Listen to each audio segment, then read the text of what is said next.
Welcome to ETH Daily, a daily briefing on the latest in Ethereum. Vitalik publishes mechanisms for proof of reserve, and FTX hacker sells Ether for Bitcoin. MakerDAO adds support for rETH collateral, and Flashbots open sources its block builder. All this and more from ETH Daily starts right now.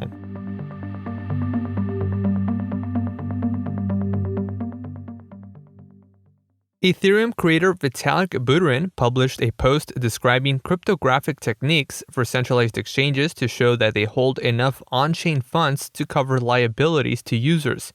Buterin first suggests the Merkle tree technique, in which a table of customers' balances is placed into a Merkle sum tree with salted username hashes. Centralized exchanges would provide each user with a Merkle sum proof of their balance. Users would then have a guarantee that their balance is included as part of total liabilities. The mechanism, however, is prone to privacy leakage because users can still see the balances of other users under the same node.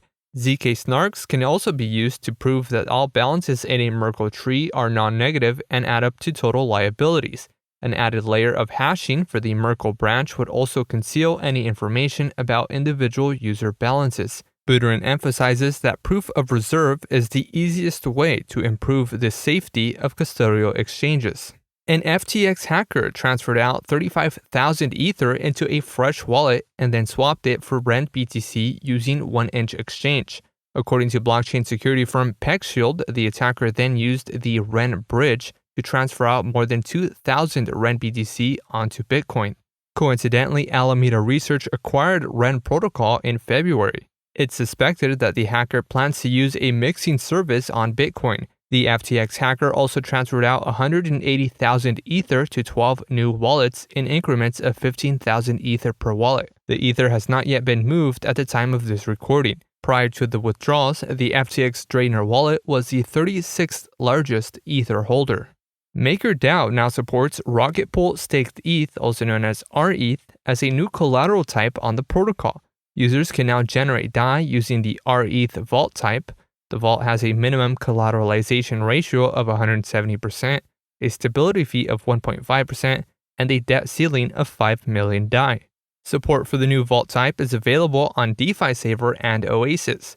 Both Oasis and DeFi Saver offer features for leveraged positions to increase staking rewards. However, leveraged positions are always at risk of liquidation in the event of a depeg. Maker Governance approved the proposal to add rETH as a collateral type back in June. Over 300,000 Ether is currently staked across 1,711 Rocket Pool node operators. The Flashbots block builder is now open source. A builder is a specialized entity that takes transaction bundles from searchers, produces a block, and proposes the block to validators. Flashbots hopes to see the ecosystem of builders transition away from single block building to collaborative block building. Open sourcing the builder further accelerates competition in the builder market and helps maintain validator decentralization. Ethereum's transition to proof of stake has introduced proposer-builder separation, also known as PBS, which separates block proposal from validation. Over 90% of validators currently run MEV Boost software.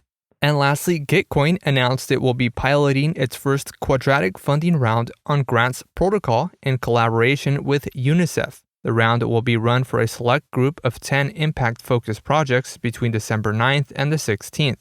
Grants Protocol is a modular platform that allows communities to coordinate their own grant funding rounds. The protocol is currently in closed beta with a public launch set for 2023.